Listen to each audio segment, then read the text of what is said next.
พระพุทธพระธรรมพระสงฆ์กุลพ่อกุลแม่กุลครูบาอาจารย์กุลศีลธรรมกรรมฐานจงมาปกห่มรักษาครูบาอาจารย์พระเจ้าพระสงฆ์ทุกรูปปกห่มรักษาบ่ออกไม่ออกศรัทธาด้านสาธุชนคนดีผู้สนใจใฝ่ในธรรมทุกท่านขอถวายความเคารพแสดงความนับถือพระมหาเถระพระเถรานุเถระเจ้าคณะพระสังฆาธิการครูบาอาจารย์เจ้าที่เปิดวิทยุฟังอยู่ที่วัดที่วาเวลานี้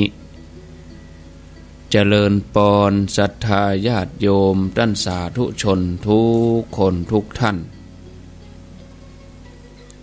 อรุณสวัสดิ์ธรรมะสวัสดี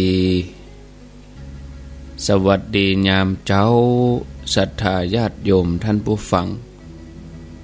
ยินดีต้อนรับเข้าสู่รุ่งอรุณวันใหม่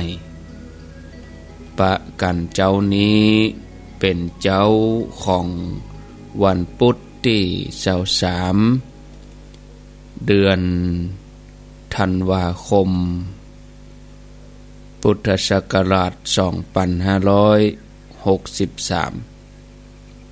วันนี้เป็นวันเดือน4เหนือออก9ค่ำพร่ำว่าเป็นวันพุธกลางสัปดาห์23ธันวาคม2563ในบรรยากาศของความหนาวเย็นเจ้านี้ที่ดอยลอปักตังเจริญนี่ตี3:12 นาทีอุณหภูมิ11องศาตื่นเจ้ามาก็มา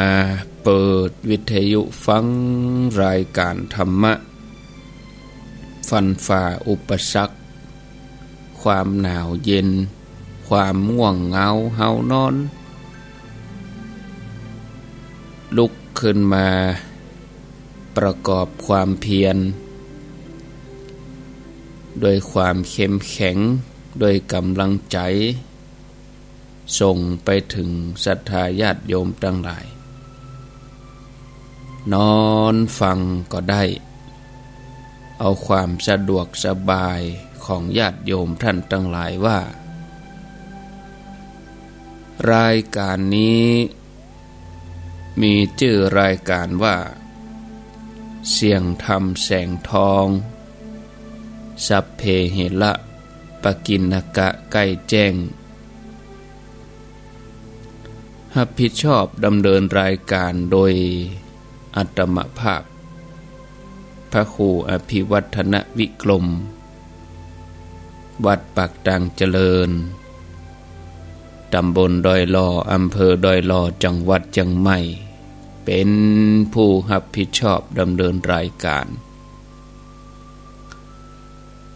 อยู่กับญาติโยมท่านทั้งหลายในเวลาตี3วันติดวันจันทร์วันการวันพุธวันนี้เป็นวันสุดท้าย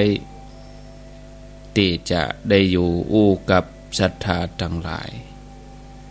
วันพวกมาเจ้าก็เปลี่ยนเป็นพระคุณเจ้าแถมรูปหนึ่งซึ่ง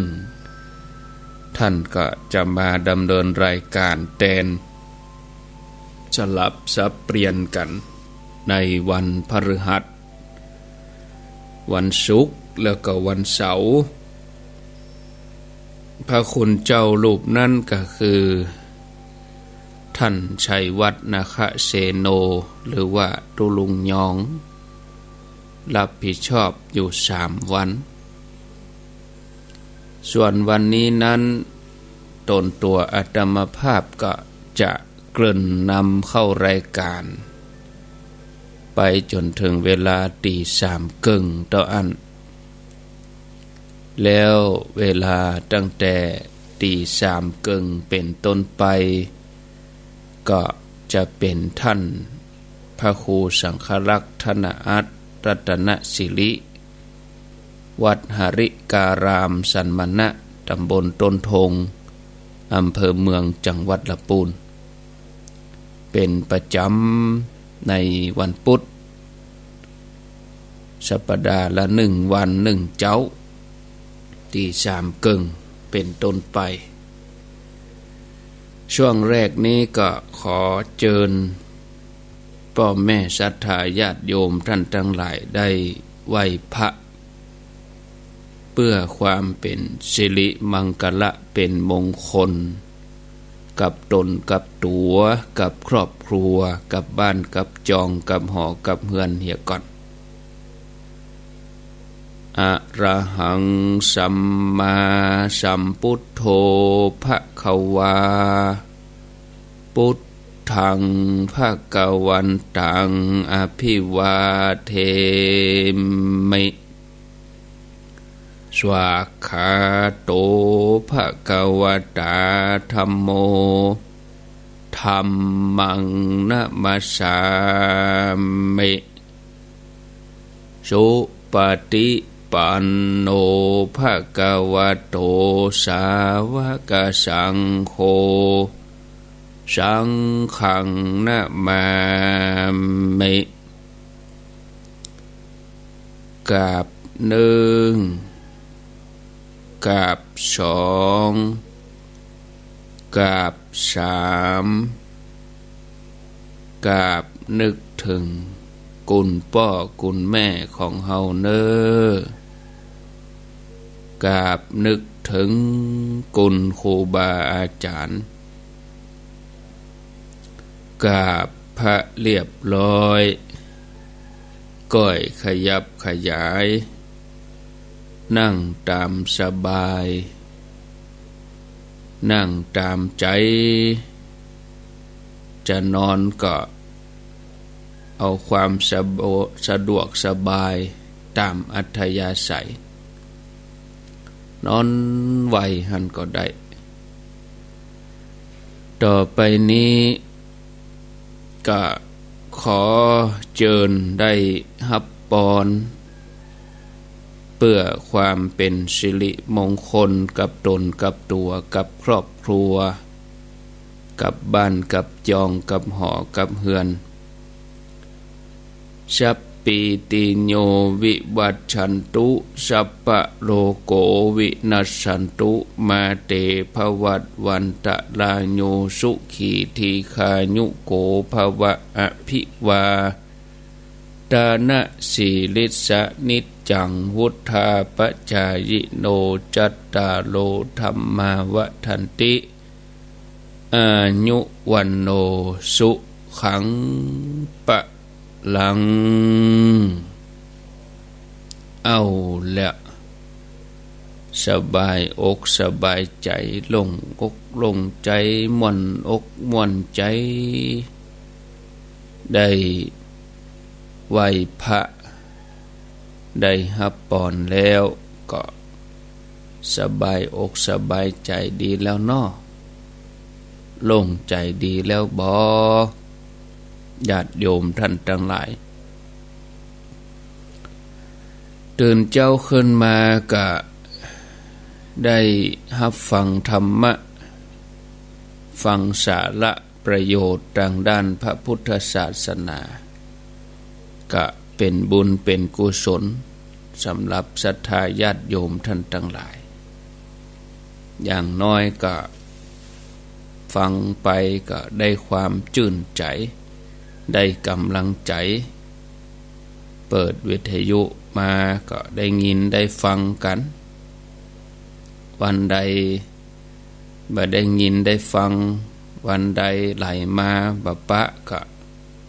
รู้สึกว่าวันนั้นขาดอันหยังไปอย่างหนึ่งก็แสดงว่าจิตใจของศรัทธาญาติโยมนั่นจดจ่ออยู่ที่ธรรมะ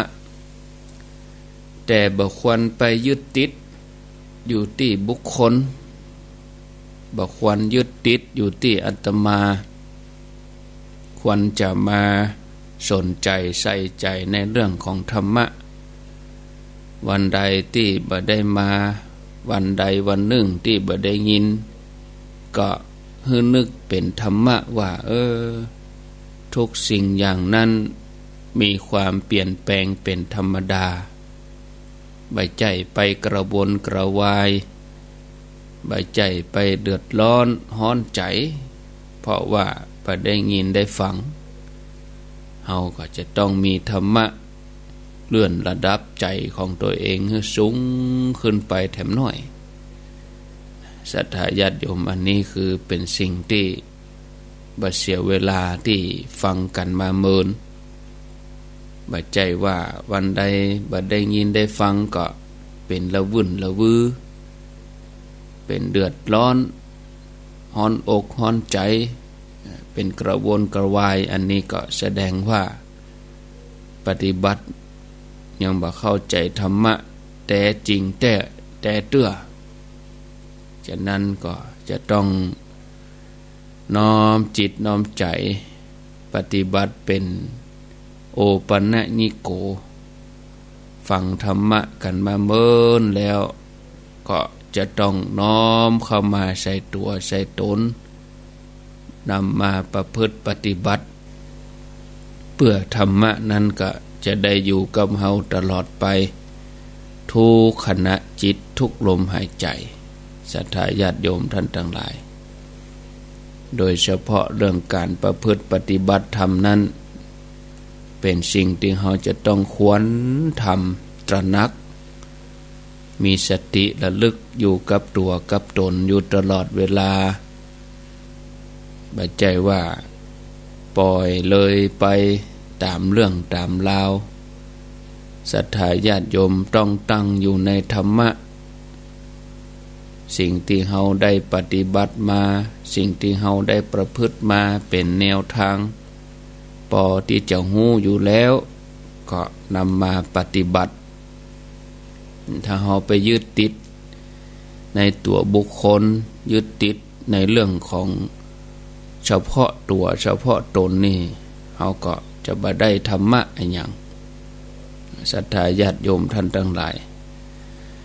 เฮาก็จะได้หันความอนิจจังทุกขังอนัตตาความเปลี่ยนแปลงของสิ่งต่างๆบนโลกนี้บ่ว่าคนสัตว์สิ่งของรถดาบ้านช่องก็เปลี่ยนแปลงไปทุกขณะอย่างที่บอกคือศรัทธาญาติโยมท่านทั้งหลายคนเฮามันก็ผ่านอดีตไปผ่านทุกสิ่งอย่างเป็นอดีตไปกำยังชั่วโมงตะกี้ก็ผ่านไปเป็นอดีตของปัจจุบันนี้แต่ว่าก็เป็นอดีตของวันนี้วันนี้ก็จะเป็นอดีตของวันพรุ่งนี้อันนี้คือความจริงของสิ่งที่เราจะต้องเข้าใจถ้าเราบ่เข้าใจเราก็ไปติดอยู่กับอดีตจะมาเป็นทุกข์กับสิ่งที่ผ่านมาแล้วจะมากังวลกับสิ่งที่ยังมาบ่ถึงเราบ่ได้อยู่กับปัจจุบันถ้าเราอยู่กับปัจจุบันนี้เราจะมีความสุขใจฉะนั้นอยู่กับปัจจุบันขณะน่ะดีที่สุดแล้วศรัทธาญาติโยมท่านทั้งหลายเหลือเวลาแถมหน่อยประมาณสัก5 นาทีจำเดียวก็จะได้ฟังท่านธนอัตรัตนสิริวัดหริการามตำบลต้นทงอำเภอเมืองจังหวัดลำพูนก็ต้องขออนุโมทนากับสถานีวิทยุคลื่นต่างๆที่เปิ้นได้รับสัญญาณเอารายการนี้ไปสู่ผู้ฟังทางบ้านบ่ว่าจะเป็น FM 104.50 สถานีวิทยุเพื่อการศึกษาพระพุทธศาสนาและวัฒนธรรมวัดฝ่ายหินตำบลสุเทพอำเภอเมืองเชียงใหม่ร่วมแรงแข่งขันใส่ใจในการเผยแผ่ธรรมะเป็นจุดบริการให้ครูบาอาจารย์พระเจ้าประสงค์ได้เผยแผ่ธรรมะ ทุกรูปทุกตนทุกองค์ไปสู่บ้านศรัทธาญาติโยมท่านทั้งหลายบอกว่าเวลาใดมาเจ้ามาตอนมาค่ำยามคืนก็อยู่ด้วยกันนี่โดยเฉพาะป่าวิแม่วิคนเฒ่าคนแก่ที่ตื่นมาเจ้าประจ่างไปที่ไหนลุกมาจะห้องลูกหลานตื่นเน้อก็เก่งใจก็มีธรรมะเนี่ยเป็นที่เปิ่งมีธรรมะนี่เป็นที่ยึดเหนี่ยวจิตใจอาจจะมาอ่านหนังสือเน้อก็ตาก็บ่ค่อยดีเนาะอ่านไปก็ตาลายก็เลยมาเปิดวิทยุฟังนี่สบายใจกว่าเนาะห่มผ้าตัวเพียนอนฟังหันสบายหลับไปก็ได้ตื่นมาก็ได้ฟังแหมอย่าเนาะอันนี้ดีเหมือนกันนะเอามีวิทยุนี่ไปตังฝั่งแม่อายชัยประการเพิ่นก็มีคลื่น100.25 สถานีวิทยุคณะสงฆ์อำเภอฝางตั้งอยู่ที่วัดพระบาทอุดมน้ำบ่อชาวาสำนักวิปัสสนาในเมตตาปารมีธรรมของหลวงพ่อพระครูสุจิตานุรักษ์หลวงพ่อเจ้าคณะอำเภอฝางพร้อมกับพระคุณเจ้าฝ่ายเทคนิคที่ดูแลเฝ้าสถานีตลอดจนถึงท่านอาจารย์จำเริญวัดสันโกงแม่อายตัวที่เพิ่นได้ดูแลใจใส่ช่วยกันคือสถานีนี้มีผู้ฟังได้ฟังนักขึ้นกระตุ้นกันนักขึ้นตื่นตัวกันมามีความสนใจใส่ใจทำกิจกรรมอันยังก็ตื่นตัวกันดีอันนี้ก็เป็นที่อนุโมทนาโดยญาติโยมท่านผู้ฟังดังแม่แจ่มเพิ่นก็มีที่ 106.25 มนต์เสียงธรรมตั้งอยู่ที่วัดบุพารามตำบลจังเครื่องอำเภอแม่แจ่มจังหวัดเชียงใหม่ดังแม่แจ่มเพิ่นนี่ก็จะมีงานศรัทธาญาติโยมงานในวันที่14มกราคมอันนี้เป็นงานทักษิณาวันรำลึกครบรอบ129 ปีชาตการ50 ปีแห่งการมรณะพระครูมหามงคลหลวงปู่สุดใจสุมังคโลอดีตเจ้าคณะอำเภอแม่แจ่มผู้ก่อตั้งวัดบุพารามอันนี้เปิ้นจะมีงานในวันที่14มกราเนอะแต่ก่อนจะถึงวันที่14นั่นก็วันที่10มกรานี่ก็จะมีกิจกรรมมอบเครื่องปั๊มใบไม้ที่โรงเรียนสมเด็จย่าจัดกิจกรรมที่วัดเหล่าปะตานในวันที่10มกราอันนี้ก็กิจกรรมของในกลุ่มพระเผยแพร่แล้วก็กลุ่มของศรัทธาญาติโยมขอที่เพิ่นจะไปร่วมหันความสำคัญส่งเสริมสนับสนุนในด้านการศึกษาลูกหลานนักเรียนโรงเรียนสมเด็จย่าในวันที่10นี่ก็ญาติโยมตังแม่แจ่มก็ขอเชิญชวนเนาะไปร่วมกันวันที่10ที่วัดเหล่าปะตานมนต์เสียงธรรมแม่แจ่มนี่เปิ้นก็ได้รับสัญญาณไปตลอดบ่ว่าจะเป็นช่วงเวลาใดได้รับสัญญาณเผยแผ่ธรรมะไปถึงบ้านถึงจองศรัทธาญาติโยมแถมคลื่นหนึ่งกะที่ 98.75 คลื่นธรรมะของชุมชนวัดห้วยตองซักตำบลขวางเปาอำเภอจอมทองจังหวัดเชียงใหม่อันนี้ตลอดทุกช่วงรายการตอนนี้สัญญาณรายการมรดกธรรมล้านนา ของท่านพระครูสังฆลักษณอัตรัตนสิริเปิ้นพร้อมแล้วก็จะได้ตัดสัญญาณไปตั้งปุ้นนิมนต์ให้ท่านได้จัดรายการพบปะกับศรัทธาญาติโยมต่อไป